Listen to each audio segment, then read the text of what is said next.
Welcome to the No Quit Living podcast, where we aim to inspire and motivate people to never give up on themselves or their dreams. We will chat with highly successful people from all walks of life and discuss what motivates and drives them to successfully attack life head on and never give up.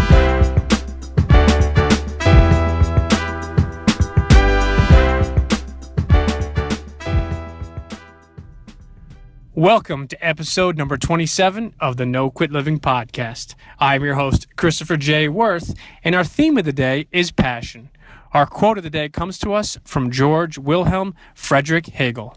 Nothing great in the world has ever been accomplished without passion. This episode of the No Quit Living podcast is brought to you by the I3 Initiative.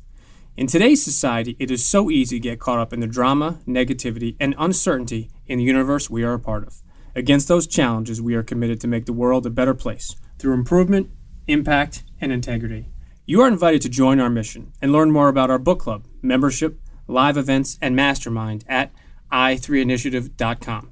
That's the letter I, the number 3, initiative.com.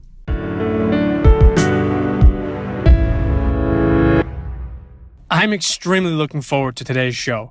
Our guest is quite an individual with a very impressive resume at his young age. His passion for life, his wife, and what he does and is building is quite impressive.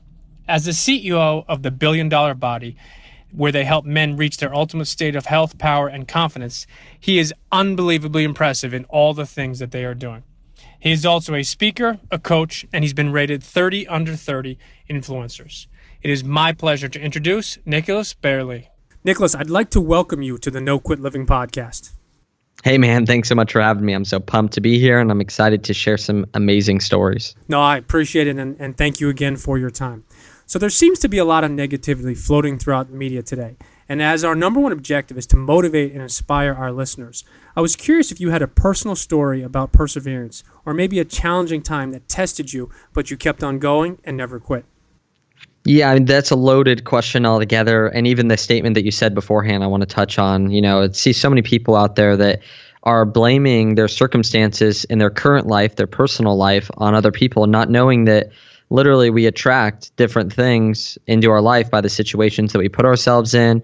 It's really hard to get robbed if you're in a gated community. So people are wondering why things are happening to them or why life is happening to them a certain way, instead of realizing that they're creating the life around them by the situations, the people that they're around. If they're having bad relationships, well, why are they getting in these relationships from people that they meet at a bar in downtown at 11 p.m.? There's so many different ways that you can also shift your life personally, which also impacts the people around you. So just want to touch on that. I watch the news, I guess, maybe 5 minutes every once in a while whenever someone else has it on. I know there's crazy things that are going on in the world, but I know sitting there as a spectator isn't going to change it. I know that the only way we're going to be able to change it is by the massive numbers. And just a quick story is that, look at Bill Gates. He can give everyone in the world like $20. Great. What's that going to do? Like, we're going to go to Wendy's or something. Like, there's nothing you can do with $20. But if everyone in the United States gave me like $150, which is totally doable for everyone, I'd have more money than Bill Gates. So that's a pretty intense power of numbers and how we can actually make a difference through everyone doing a small thing rather than hoping that someone like Bill Gates does something big. That's a great story. And I forget, but I heard a story one time is what it would cost Bill Gates to bend down and pick up a quarter or a dollar or something like that based on his use of time. And I think you share on something that a lot of people don't talk about is you can put yourself in different situations and you can take yourself out of different situations. But I find totally to parallel off what you said is a lot of people complain about the situations or the circumstances that they themselves either put themselves in or they decide not to remove themselves from. And I think when you take that to the next level and really think about where you're going and what you're doing, and your story about being robbed in a gated community or being out late at night, if you put yourself in a bad situation or potentially a bad situation, there's a chance that something bad or something negative could happen, as opposed to if you put yourself in the best possible situation each and every day to the best of your ability. No matter what, we're the lowest common denominator. There's plenty of people that didn't have bad things happen on that particular day. And ultimately, at the end of the day, we're the only consistent thing in every situation that's negative in our life. So yeah, it's a very interesting subject. But when it comes to, stories of overcoming, I've really switched my mindset around what opposition looks like. And now I actually embrace opposition a lot more. Before, I thought I was outside of like the will of God for my life, and that I was like screwing everything up. And, opposition was a sign that I was doing the wrong thing rather than a sign that I was doing the right thing. And that it was a tool that was keeping me pushed down rather than building me up and strengthening me, which is a big mindset shift, because then all of a sudden you don't mind the opposition. You know that it's just par for the course if you're going to do something new. And if you're going to go up into new levels, you're going to also have new pressures, new things to fight, new things to overcome. So I'll let you kind of shift the situation and what direction you want to go, because for me, I started out really good. I was the youngest kid in the world to start racing bicycles. It's like my coolest credential to start off with, because I didn't really everything went south pretty quickly. My parents broke up when I was 4, wrote a suicide letter when I was 7, had a falling out with my dad when I was about 13, and didn't talk to him for 3.5 years, gained 60 pounds, lost everything in life, all purpose, graduated the 1.8 GPA, didn't have a girlfriend for 6 years, to then having my life completely shifted in many ways, losing the weight, finding the wife, starting a business, and having many oppositions in all those different areas again. So I have stories of oppositions that are going on now. I have stories of opposition from weight, relationships, wealth, all throughout my life, because, I just chose to do something differently. So I'd love to touch on any of those. Which way do you want to go? That's great backstory you share with us, and I appreciate your candor. And just to touch on one thing is you just gave us a couple examples of so many opportunities where you could have given up. When you talk about 4 years old, and then the suicide note at 7, and then the weight gain, and then issues with your father, there were so many opportunities in your life where you could have given up. And I guess the question that I would spin back to you is, during all those tribulations and during all those opportunities where you could have given up, based on the name of our show, No Quit Living, I guess a very candid question I'd like to ask you is, why ultimately did you not give up? And why did you keep going, do you think? Yeah, it's different for every situation. I believe that everyone inside, deep down inside, has this feeling that they were born to do something great, and they spend a lot more strength and time of their life trying to push that down, which takes a lot more energy than actually going and living it out. So even when let's say I was 60 pounds overweight, I was at that point, I was almost out of high school. I had gained the weight super quickly, and through that time, I'd given up on becoming a professional athlete, which was my goal at the time. That's all that I ever planned on doing. But with that falling out with my dad and not talking to him for 3.5 years, he was the glue that made all that happen. So with gaining the weight, obviously I'm not going to be a professional athlete, 60 pounds overweight.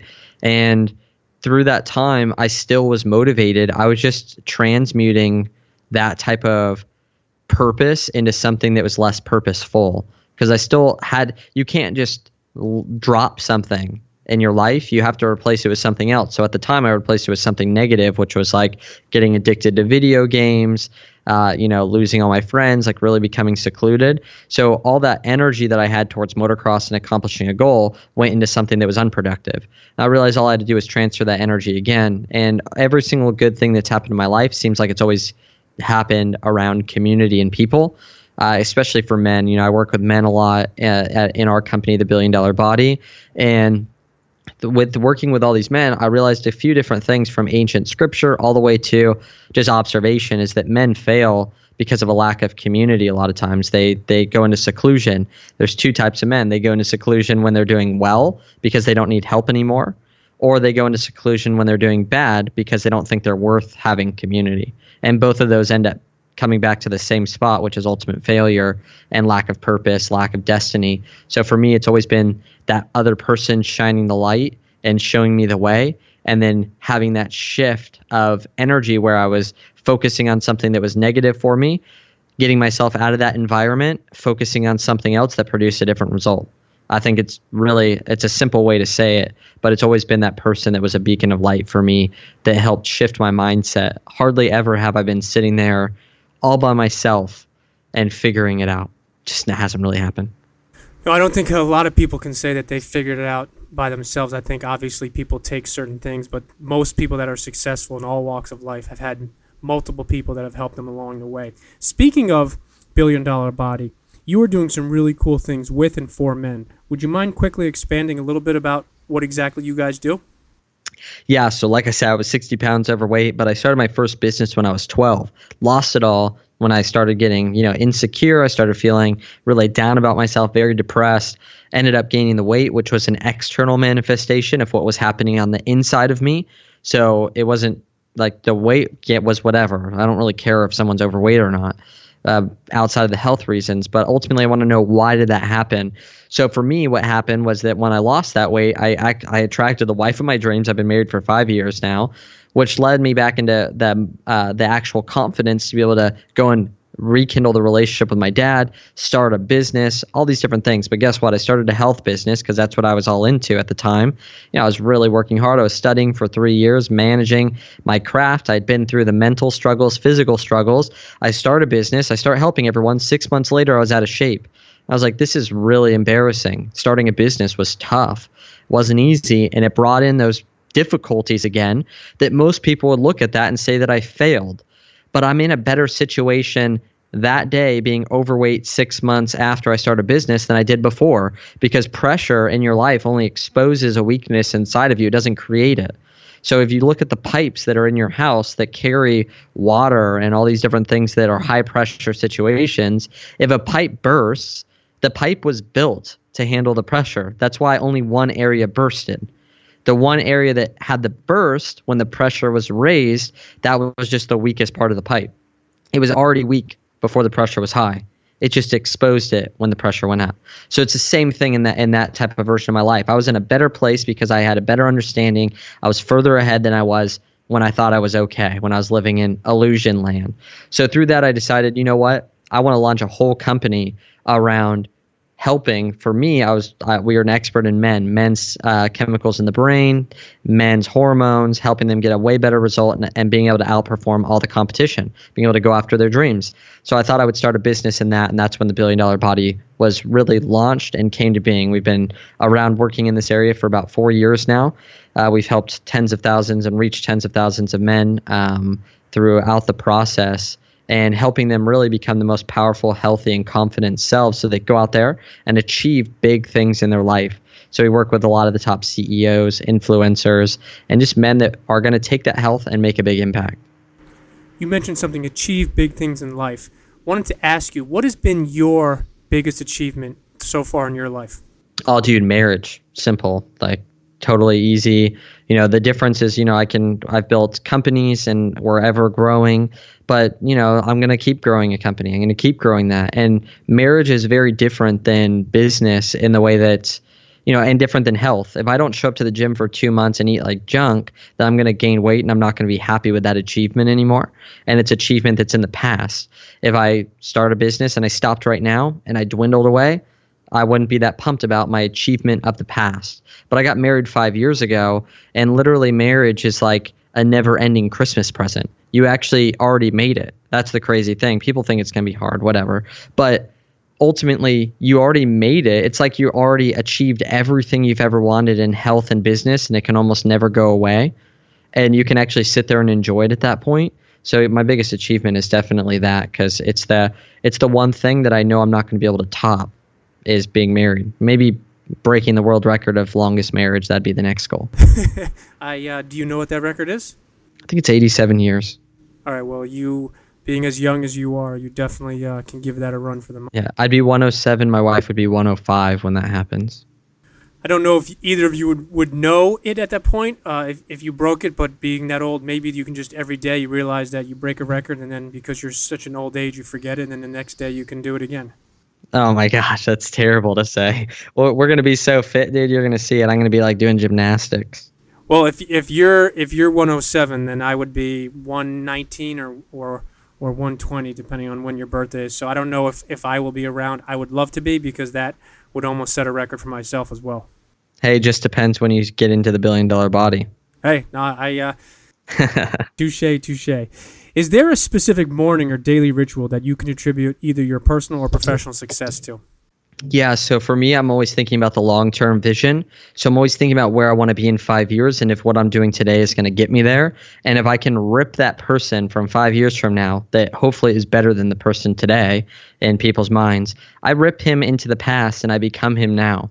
So for me, I really focus on 3 different areas of my life, which is health, relationships, and business. Each one is a subcategory. So the most important part of health is going to be breath, because if you hold your breath for 5 minutes, you die.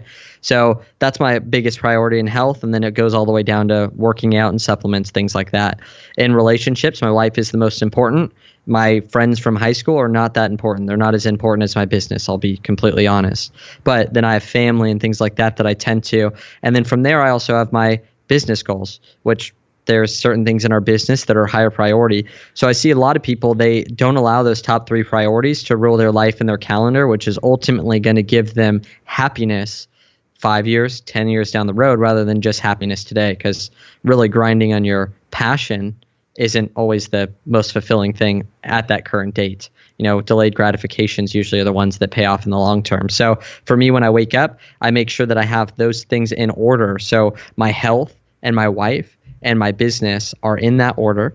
And I make sure that I'm knocking out all those things in my health that's going to give me longevity. It's going to give me opportunity. And it's going to teach me discipline. It's going to teach me how I can make commitments and follow through.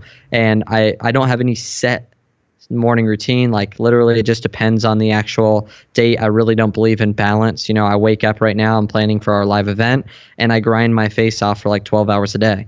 So is that like the perfect morning routine and stuff that people can duplicate?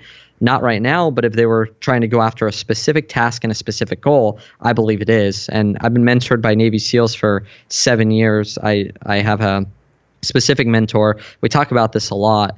He does it to an extent where I believe it's unhealthy and he has to work on a tiny bit of balance because, you know, if you don't hydrate for 4 days and you're going after a goal, you're probably going to die, or you're going to, you know, not be working optimally. So there are certain things you have to keep in balance to be able to perform the best on whatever task you're going after. But at the end of the day, I believe the guy who has the most amount of balance loses. So I know that's probably a funny statement, but you know, you can have the perfect balance and not produce a result. And so that always has to shift a little bit. So being focused on a specific task at hand, figuring out what you need to keep in balance during that time until you break that momentum. And a way to describe it is that if you go to the gym for 90 days straight, work out really, really hard, you're going to produce a bigger result than if you did that same amount of work over 5 years. At the end of that 5 years, you're not going to look the same if you did the same amount of work in 90 days. It produces a different result. So sometimes you have to buckle down for a short amount of time to create momentum, and then you get to go and shift your focus on something else. No, I could not agree more with that. And I think that's some of the stuff I've seen in gyms and working out is people that switch up their workouts tend to have different results than people that do the same thing all the time. Well, or, you know, the guy who's going to go hard for a few months is going to get a better result than the person who spends like 5 years going through that same routine or same amount of time. Hour a day for 90 days is 90 hours. If you worked out 90 hours in 1 year, that's still going to produce a different result, even though you put in the same amount of effort. Just one person put in condensed effort for a short amount of time, which then produces a different result. So there's timely actions as well that gives a different result than just doing the actions. 90 hours are not created equal in the gym. It's not created equal with eating healthy. You're not going to get lean, mean, fighting machine from eating a healthy meal every couple days. But if you condense that down for 90 days eating really healthy, you can produce a big result. No, I couldn't agree more. Here's a different question for you. If you wouldn't mind telling the listeners something about you that nobody else maybe knows. That nobody else knows. I'm pretty open book, so I don't know if it'll be no one else knows. But a big thing for me, one is I used to never like meeting people at all. Even when I started my business, I didn't really enjoy meeting people. I was at a school with a bunch of like-minded kids that were similar age. And at the time, I really didn't go out and meet anyone. And a lot of that for me was that I realized that I get fulfilled by helping people get breakthroughs and by giving. And when I didn't feel like I had anything to give to anyone, it made me not care to even go and help them or go and talk to them. So now that my motivation is to equip myself in life and go through challenges just so that I can help through other people go through challenges quicker, and that builds connection for me with someone else. So if you had an issue and I had already gone through, like I just did this the other day, it took me 4 years to solve this one problem. And this other guy came to me with the problem and issue, and we'll probably get it done and fixed in 3 months or so. And, that type of feeling not only makes me happy, it makes me want to go meet people because I have something to give, but it also helps me build relationship with someone because now we had an experience that's so unique with each other that is worth so much that now we've built a great relationship. No, that's a great piece that you share. And Dennis Langley's, who I know we both know, was on one of my podcasts a couple of weeks ago, and one of the things he talked about was being open. So I think to your point is, by not wanting to meet or not liking to meet people in the past, you have to be open to meeting different people in life to be successful. And I think obviously you've taken your business to a huge level of success because you've helped so many other people. So I think it's a great thing that talks about. Dude, I'll give you one other one. How about this? When one of my business failed, I had to go back and I had to go work with my dad's company. I'll own the company one day and I own a percentage of it. So that's like what motivated me to get into it because I've never worked for anyone else before. So, but I needed to at this point. I pretty much just lost everything. And so I was building a health company for entrepreneurs and business owners with my wife. And I was literally all day from 8 a.m. till 5 p.m. or whenever. Like sometimes it was less, a lot of times it was more. I was literally having to go out and clean people's carpets and literally suck dirt out of rugs.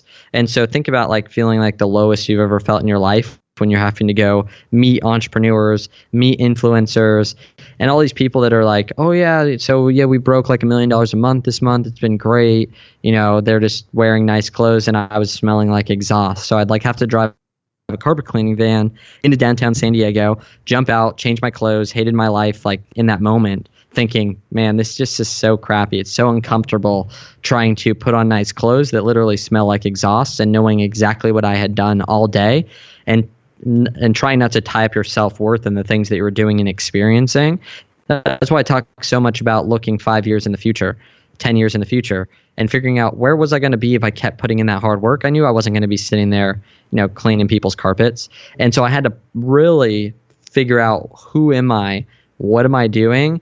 And am I valuable outside of having a result? Because a lot of people, once you have a result or you are well known, people will tie their self-worth to that accomplishment, which still is very faulty as well because it keeps you stuck.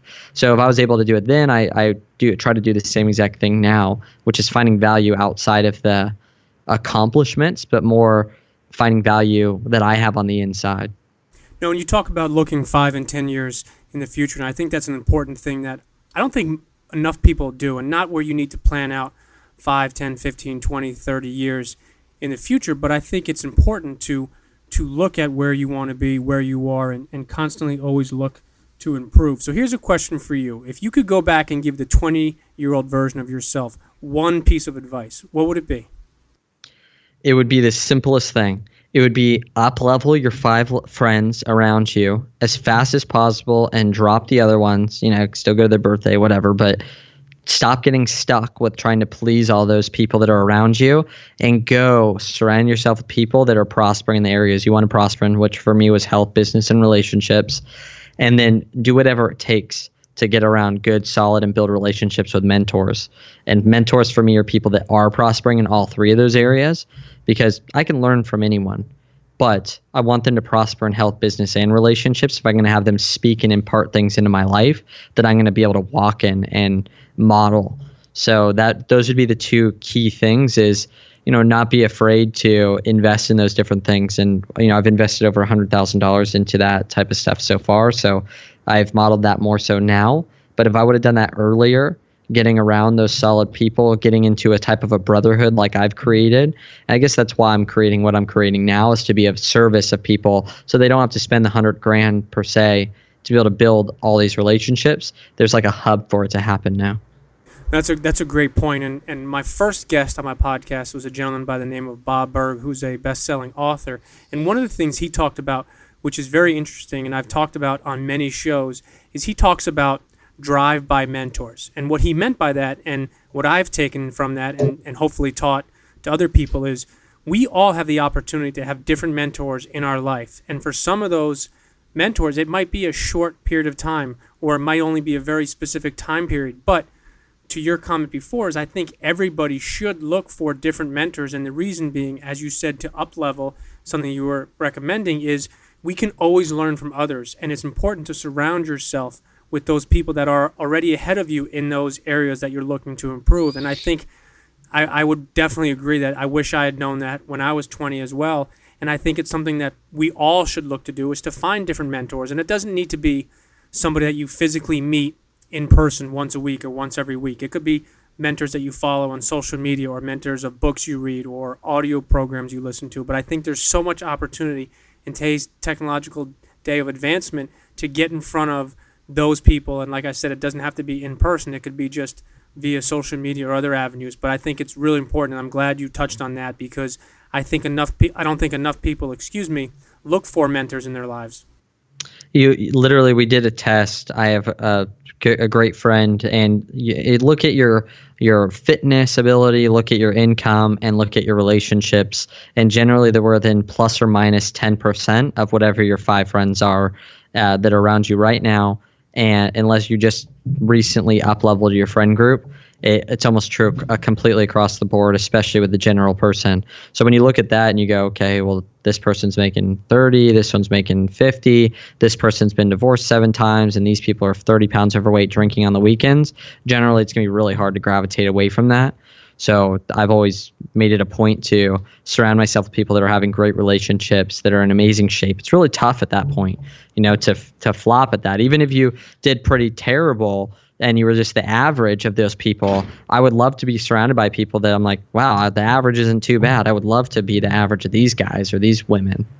No, I could not agree more. I think that's a great perspective, and I think it's something that everybody can think about. And you mentioned something before, is it doesn't mean you throw your friends out and you don't go to birthday parties or things like that with your friends, or go out to dinner. It just means that you reprioritize a certain part of your life. And as you mentioned, if you become the average of those 5, so maybe you don't exceed them, but if you become the average of 5 people that are ahead of you in different areas of your life, just by default, you're going to become a much better version of yourself.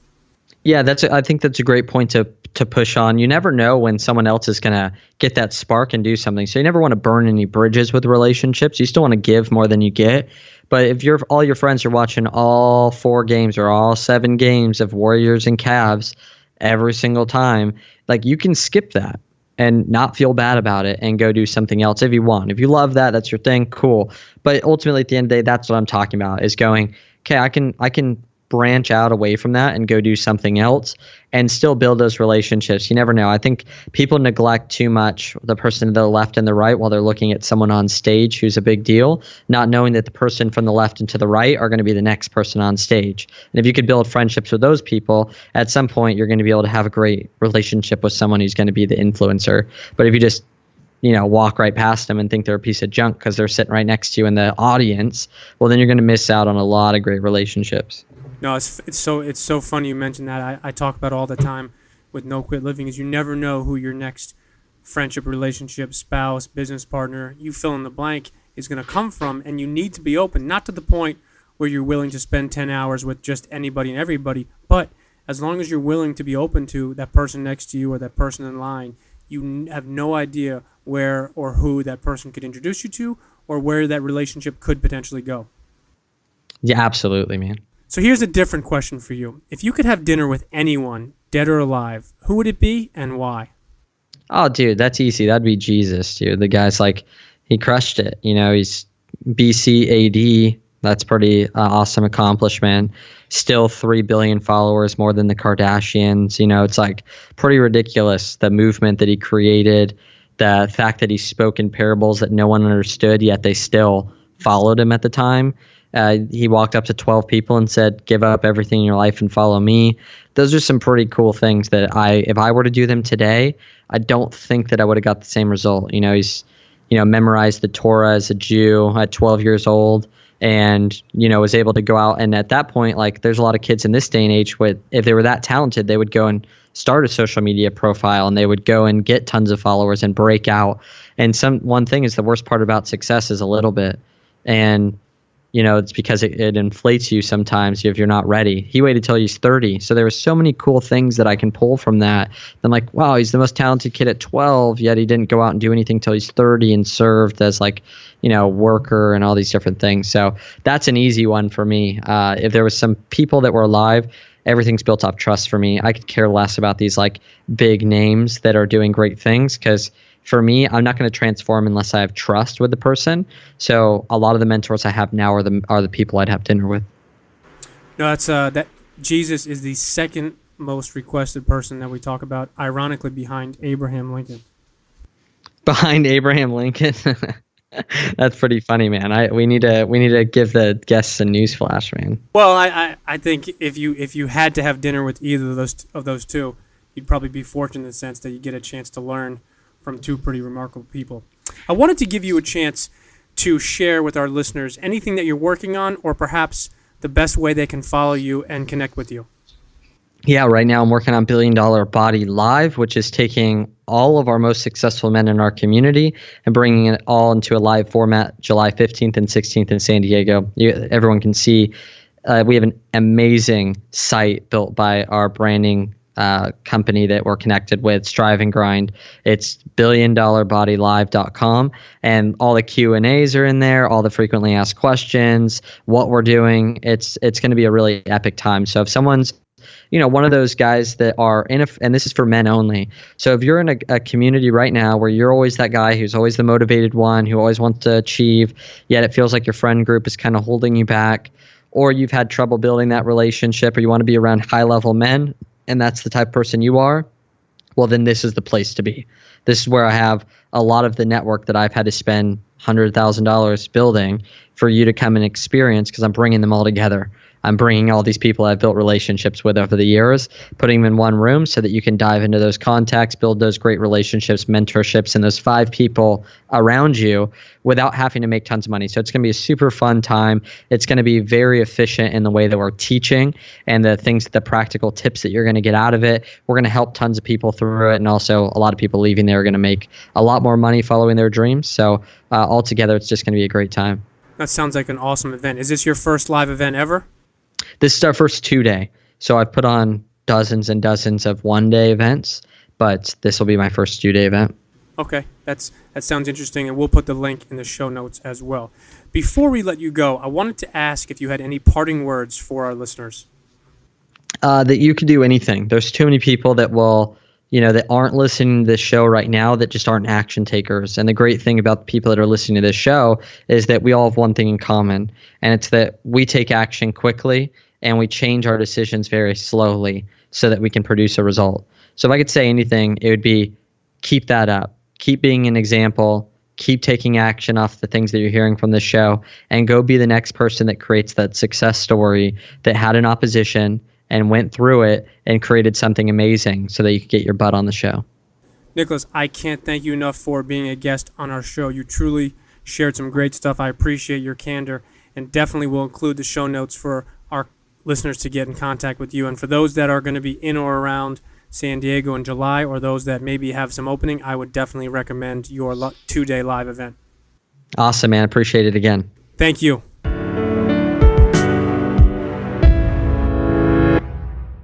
To sum up today's episode and our theme of the day, passion, Nicholas shared some great stuff with us. From a suicide note at the age of 7, separating from his father for over 3 years, and eventually gaining over 60 pounds, Nicholas made a conscious effort to never give up, and today he is doing some great things for men and men's health. It's impossible not to both feel and hear Nicholas' passion for helping others and improving himself. The question for our listeners is, what are you passionate about? Who or what excites you? We all have our passions in life. It just sometimes takes longer for some to identify their true passion. I challenge you today to look at your life and think about your passions. Identify what drives you and motivates you, and go for your greatness. And lastly, to our listeners, thank you. We truly appreciate your time, and we hope our episodes inspire you to keep on attacking life and never giving up. To quote Dr. Norman Vincent Peale, it's always too early to quit.